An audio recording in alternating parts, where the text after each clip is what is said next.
নমস্কার, আপনারা দেখছেন ওঙ্কার বাংলা, সঙ্গে রয়েছে আমি কোয়েল। নজর রাখবো কিছু গুরুত্বপূর্ণ খবরে। বাঁকুড়ার সোনামুখী থানার চকাই গ্রামে তৃণমূল নেতা সেকেন্দার খান খুনের ঘটনায় নাসিম শেখের দুই ছেলেকে গ্রেফতারের পর মঙ্গলবার রাতে মূল অভিযুক্ত নাসিম শেখকেও গ্রেফতার করল পুলিশ।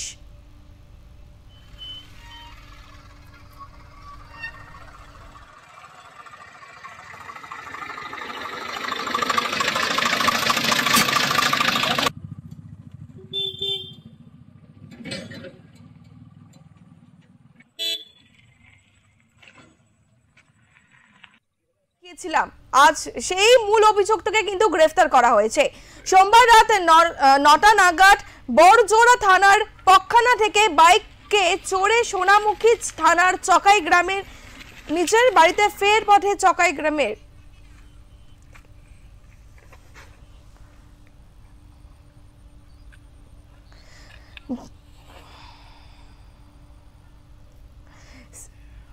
স্থানীয় বিজেপি তৃণমূলের গোষ্ঠীদ্বন্দ্বের জেরে খুন বলে দাবি করছিলেন কিন্তু এই ঘটনায়। এছাড়াও বাঁকুড়ার সোনামুখী থানার চকাই গ্রামের তৃণমূল নেতা সেকেন্দার খান খুনের ঘটনায় নাসিম শেখকে দুই ছেলেকে গ্রেফতারের পর মঙ্গলবার রাতে মূল অভিযুক্ত নাসিম শেখকেও গ্রেফতার করেছে পুলিশ।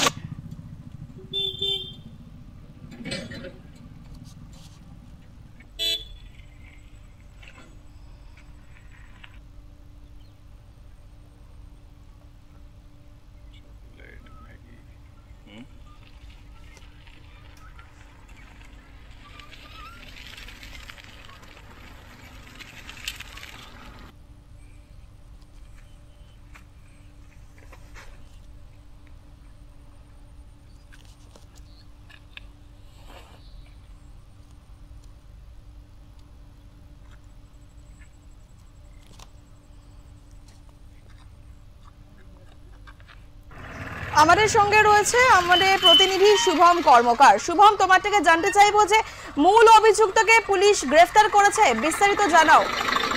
দেখো, তোমাকে প্রথমেই বলি যে গত পরশুদিন রাত্রেবেলায় কিন্তু সেকেন্দার শেখ খুন হয় এবং তৃণমূলের গোষ্ঠীদ্বন্দ্বের জেরেই কিন্তু মূলত এই খুন পুলিশ কিন্তু তদন্ত করে দেখেছে এবং দেখার পর কিন্তু ইতিমধ্যেই সেই এলাকা কিন্তু পুরোপুরিভাবে ঘিরে ফেলা হয়েছে পুলিশের পক্ষ থেকে এবং এখনো পর্যন্ত কিন্তু সেই এলাকায় কিন্তু সোনামুখী থানার পুলিশ বলো, বাঁকুড়া জেলা পুলিশ প্রশাসন থেকে শুরু করে একাধিক পুলিশ আধিকারিকেরা সেখানে উপস্থিত আছেন।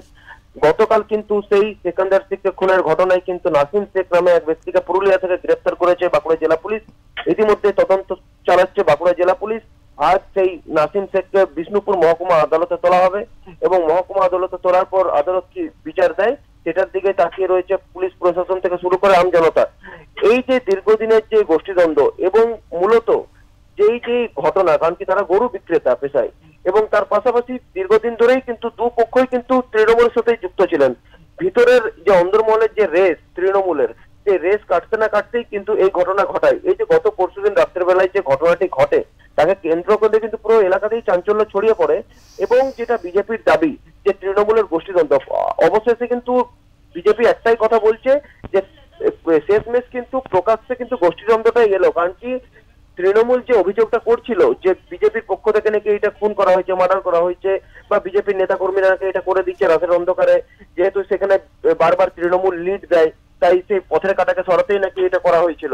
কিন্তু অবশেষে কিন্তু বিজেপি বিধায়কের দাবি যে শেষমেশ কিন্তু সত্যের জয় হলো এবং শেষমেশ কিন্তু অভিযুক্ত ধরা পড়লো, যার নাম নাসিম শেখ। তাকে গতকাল পুলিশ কিন্তু পুরুলিয়া থেকে গ্রেফতার করে এবং গ্রেফতার করার পর আজ তাকে বিষ্ণুপুর মহকুমা আদালতে তোলা হবে এবং এই ঘটনাকে কেন্দ্র করা পুরো এলাকা কিন্তু থমথমে পরিস্থিতি রয়েছে এবং মোতায়েন করা হয়েছে বিশাল পুলিশ বাহিনী। সেখানে কিন্তু পুলিশ ব্রিগেড বসানো হয়েছে এবং পুরো এলাকা কিন্তু ব্যারিকেড দিয়ে ঘিরে ফেলা হয়েছে যাতে আর কোন রকম ভাবে কোনো অপ্রীতিকর পরিস্থিতি না সৃষ্টি হয় এবং সেই এলাকায় কিন্তু বিজেপি থেকে তৃণমূল সব জায়গাতেই কিন্তু পুলিশ মোতায়েন করা রাখা হয়েছে এই জন্য, কারণ কি সেটি একটি উত্তপ্ত জায়গা এবং এর পরে আবার সেখানে যাতে না কোনো ভাবে কোনো গোলাগুলি চলে বা কোন রকম ভাবে কোনো না যাতে দুষ্কৃতীদের হামলা হয়, তাই কিন্তু পুলিশ প্রশাসন থেকে শুরু করে একাধিক পুলিশ আধিকারিক, এসডিপিও, অ্যাডিশনাল এসপি সেখানে কিন্তু উপস্থিত রয়েছেন গতকাল থেকেই এবং নজরদারি চালাচ্ছে। আধ ঘন্টা ছাড়া ছাড়াই কিন্তু সেখানে কিন্তু পুলিশ নজরদারি চালাচ্ছে। ধন্যবাদ শুভম তোমায়। মঙ্গলবার রাতে বিশেষ সূত্রে খবর পেয়ে পুরুলিয়ার মানবাজার থানা এলাকায় নাসিমের এক বন্ধুর বাড়ি থেকে তাকে গ্রেফতার করে সোনামুখী থানার পুলিশ। রাতভর তাকে জিজ্ঞাসাবাদ করা হয়। বুধবার ধৃতকে বিষ্ণুপুর মহকুমা আদালতে তোলা হবে বলে পুলিশ সূত্রে খবর। সেকেন্ডারি স্ত্রীর অভিযোগ ছিল তার স্বামী তৃণমূল করত বলেই বিরোধীরা খুন করেছে তাকে। রাস্তাতে ওরা 6-7 জন মিলে আমার স্বামীকে মেরেছে। আরো ওদের দলের লোক আছে, আরেকবার মেরেছিল, হাত পা মেরে দিয়েছিল। নিয়ে এসে আবার হসপিটালে ভর্তি করে তাকে আরো ভালো করে আপনারা দেখবেন, তদন্ত করে। ও 5 বছরের আগে পদক নিয়ে এসে এটা করছিল, বলছে আমি বুথ সভাপতি, আমার স্বামী হচ্ছে বুথ সভাপতি, আপনার আমার ঘরে সবাই ডকুমেন্ট করে। ওর বাড়িতে কিছুই পাবেন নাই, ও একটা বিচারের লোক। ও আমার স্বামীকে এরকম করে হত্যা করে মারলো, আপনাদের বিচার চাই। আমার ছেলে মেয়ে ভবিষ্যৎ কি করছে? আমি বেলমালা কাটি, আমার স্বামীকে কিছু বলি না। গাড়ি চালাতে পারবে, আমি বেলমালাকে তো আমার স্বামীকে দিতাম, হাত খরচা হতো। আজকে গেছে, আজকে আমি পয়সা দিচ্ছি আমার স্বামীকে। আমার স্বামী পার্টি করতো, পার্টিকে ভালোবাসতো, আগে গাড়ি চালাতো, পার্টিকে ভোট হলেও চলে আসতো, এত তৃণমূলকে ভালোবাসতো। ও তৃণমূলের জন্য আমার স্বামী মারা গেল। আপনারা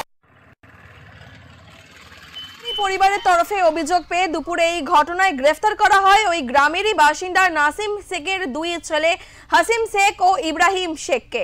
ধৃত 2 ভাইকে বিষ্ণুপুর মহকুমা আদালতে পেশ করে 10 দিনের পুলিশের হেফাজতের আবেদন জানায় পুলিশ। আদালত সেই আবেদন মঞ্জুর করে। এদিকে মৃতের পরিবারের অভিযোগ, দায়ের পর থেকেই মূল অভিযুক্ত নাসিম শেখের খোঁজে শুরু হয় তল্লাশি। রাতেই বিশেষ সূত্রে খবর পেয়ে পুরুলিয়ার মানবাজার থানার এলাকায় একটি গ্রামে নাসিমের এক বন্ধুর বাড়িতে হানা দেয় পুলিশ। সেখান থেকে গ্রেফতার করা হয় নাসিম শেখকে। বুধবার ধৃতকে বিষ্ণুপুর মহকুমা আদালতে পেশ করে তাকেও নিজেদের হেফাজতে নেওয়ার আবেদন জানানো হবে বলে পুলিশের তরফে সূত্রে খবর। এদিকে ঘটনার প্রায় 1.5 দিন পেরিয়ে গেলেও এখনো ঘাতক আগ্নেয়াস্ত্রটির সন্ধান পায়নি পুলিশ।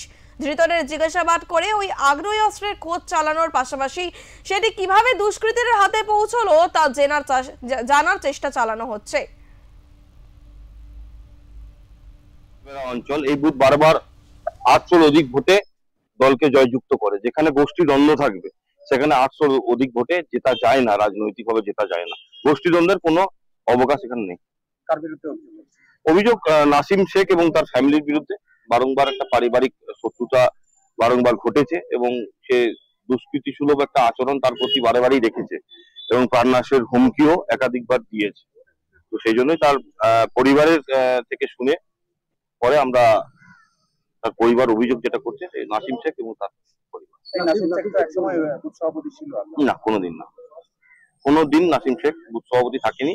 সেই এলাকায় বুথ সভাপতি না থাকার কারণে 2024 নির্বাচনে আমরা এই সেকেন্দার সায়মকে আমরা ওখানে কনভেনার করেছিলাম। 2024 নির্বাচনে কনভেনার রূপে ও কাজ করেছিল এবং 800 অধিক ভোটে সেখান থেকে আমরা জয়যুক্ত হয়েছি। তার পরিবার না, তৃণমূলের সাথে সে কোনোভাবেই যুক্ত নয়। আর পরিবার এখন দেখুন স্বজন হারানো, শোকের মুখে দাঁড়িয়ে সে কি বলছে সেটা এখন বর্তমানে বাস্তব বিষয় নয়। তার পরিবার তো রাজনীতির সাথে যুক্ত নয়, যুক্ত ছিল আমার সায়ম। অতএব তার পরিবার এখন স্বজন হারিয়েছে, আত্মীয় হারিয়েছে, পরিজনকে হারিয়েছে, তাদের মানসিক অবস্থা ছিল। আর বাঁচার জন্য তৃণমূলের আশ্রয় নেবে, কিন্তু যাদের মানে অর্ডারে, এই যাদের নির্দেশে, যাদের পরিকল্পনা এই দুষ্কৃতি সুলভ আচরণ বা এই কর্মকাণ্ড ঘটিয়েছে, তারা তো শেল্টার দেবে না। তাহলে বাঁচতে গেলে তৃণমূলের কাছে আসতে হবে। অতএব তৃণমূলের কাছে এই সমস্ত মানুষের কোনো জায়গা নেই। প্রথম বক্তব্য হচ্ছে ওই